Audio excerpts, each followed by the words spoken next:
Desde a Conferência de Berlim de 1884, que marcou a colaboração europeia na divisão territorial da África, até 1914, 90% da África era controlada pelos países europeus. Apenas 2 países permaneceram independentes, Libéria e Etiópia. A história da Etiópia é bastante simples. Itália invadiu a Etiópia em 1895. Os etíopes venceram os italianos. Agora, a Libéria, apesar de nunca ter lutado para sua liberdade contra colônias europeias, a Libéria ainda foi um produto do colonialismo profundamente ligado aos Estados Unidos. Então, por que a Libéria nunca foi colonizada? A verdade sobre a Libéria não ter sido colonizada não é simples. É uma história de injustiça, escravidão, interesse da minoria da elite americana, geopolítica e o imperialismo americano. E a mais estranha de todas as razões foi o medo dos relacionamentos interraciais. Exatamente isso que você ouviu. Os relacionamentos interraciais fizeram com que a Libéria não fosse colonizada. Mas vamos falar sobre isso mais à frente. Então, para contextualizar, vamos voltar para os anos de 1619, quando as primeiras pessoas escravizadas chegaram aqui, em Virgínia, nos Estados Unidos.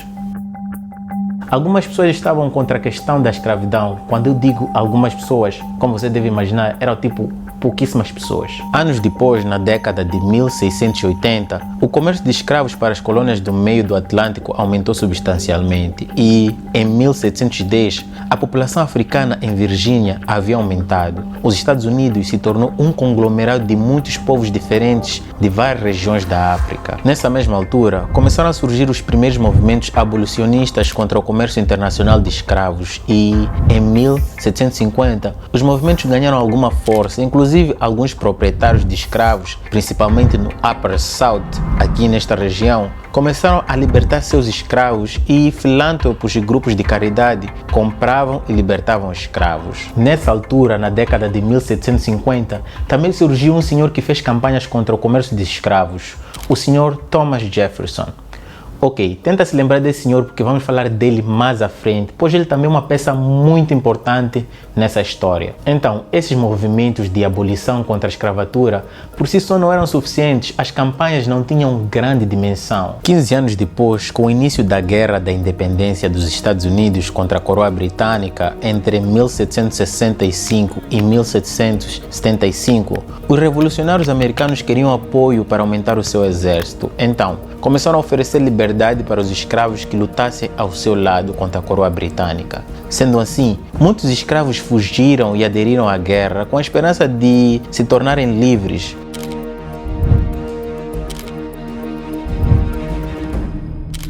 Estima-se que o exército americano era cerca de 1/4 negro. Aproximadamente 20 mil escravos lutaram na Revolução Americana.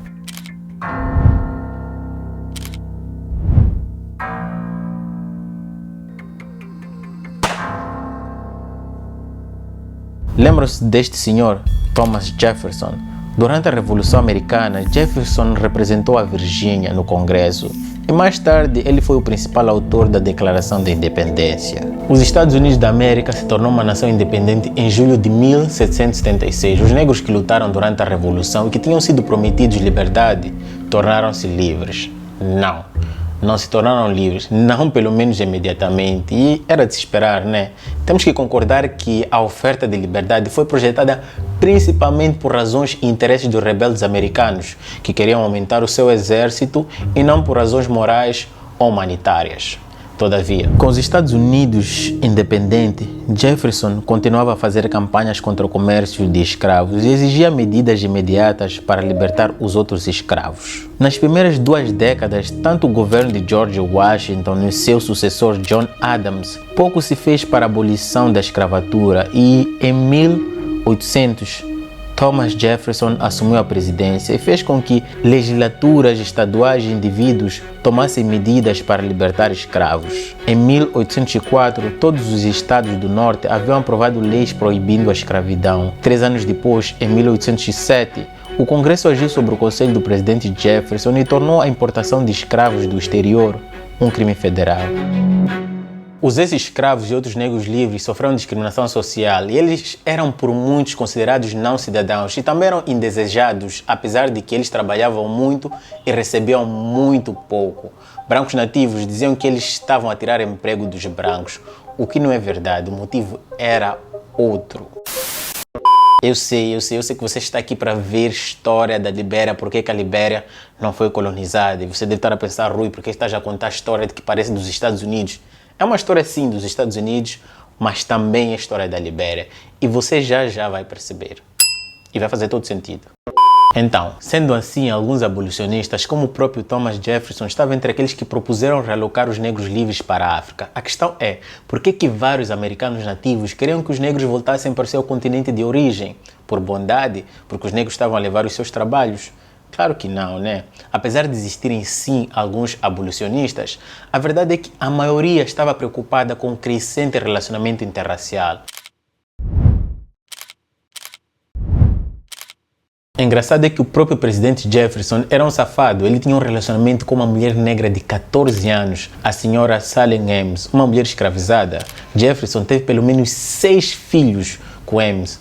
Agora eu me pergunto, será que ele também teria realocado a menina Ames? Será? O que você acha? Comenta aí.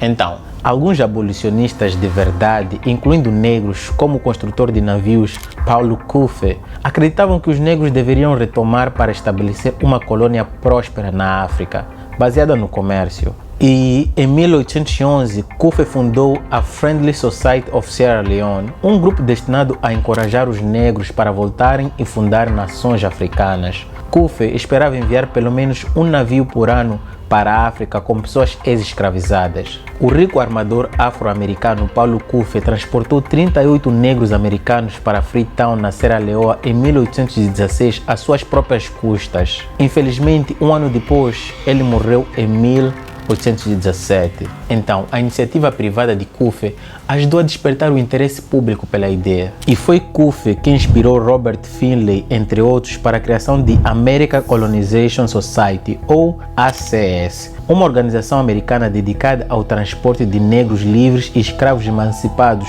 para a África, fundada em 1816. O apoio da organização vinha de filântropos, algumas igrejas e o governo federal forneceu algum financiamento inicial. Com a visão de que os negros livres deveriam ser repatriados, várias tentativas de enviar pessoas escravizadas fracassaram. Em 1821, o ACS conseguiu se estabelecer nestas terras, na costa da África Ocidental, onde nenhuma outra potência europeia ainda havia reivindicado, mas também haviam outras propostas sobre para onde enviar os escravos emancipados, como para Ilhas Carabenhas ou América Central. Então, após negociações das prolongadas propostas, a organização adquiriu a área do Cabo Mensurrado, que fica aqui na atual Monrovia, capital da Libéria. Ao longo do tempo, Monrovia se tornou o maior assentamento e o nome foi dado em homenagem ao presidente dos Estados Unidos, na altura James Monroe, que apoiou a ACS nas décadas seguintes. Monroe também queria ganhar influência política na Libéria, mas as relações começaram a deteriorar ao longo do tempo. Sendo que a Libéria ainda estava em formação, a população dependia do dinheiro que as organizações estavam a receber dos doadores. Isso, com o tempo, fez com que as organizações tivessem que cortar o apoio à Libéria. Incapazes de prometer mais fundos para a colônia em formação, os negros americanos recém-chegados começaram a formar sua própria identidade política e consciência étnica com base no individualismo e liberalismo clássico. Uma divisão de classes emergiu entre as pessoas, principalmente pela cor da pele, onde os mestiços com ascendência europeia eram um grupo da elite e os negros emancipados, a maioria pobre. Era notável uma grande classe aristocrata em formação, tornando as organizações fundadoras em grande parte inúteis. Por causa da incapacidade de produzir mais ajuda, a Libéria foi solicitada pelas organizações a declarar sua independência e o fez em 1847. Em 26 de julho de 1847, houve declaração da independência da Libéria. Estabeleceram a República da Libéria livre e independente. Joseph Jenkins Roberts foi nomeado o primeiro presidente da Libéria. Desde então, a República da Libéria instituiu um governo inspirado nos Estados Unidos. Inclusive, a bandeira da Libéria se parece com a dos Estados Unidos. Levou vários anos para outras nações reconhecerem a independência da Libéria, principalmente a Grã-Bretanha, que só reconheceu em 1848, e a França em 1852. A Libéria manteve sua independência durante a disputa pela África pelas potências coloniais europeias durante o final do século XIX, mantendo-se na esfera de influência americana.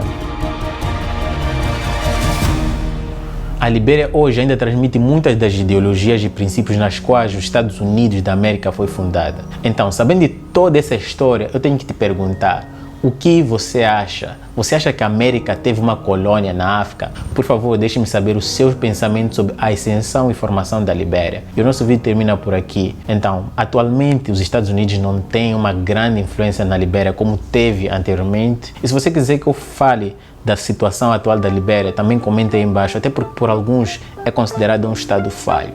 Comenta aí embaixo que eu farei um vídeo e, claro, você também pode me sugerir outros tópicos e temas para serem abordados aqui no canal.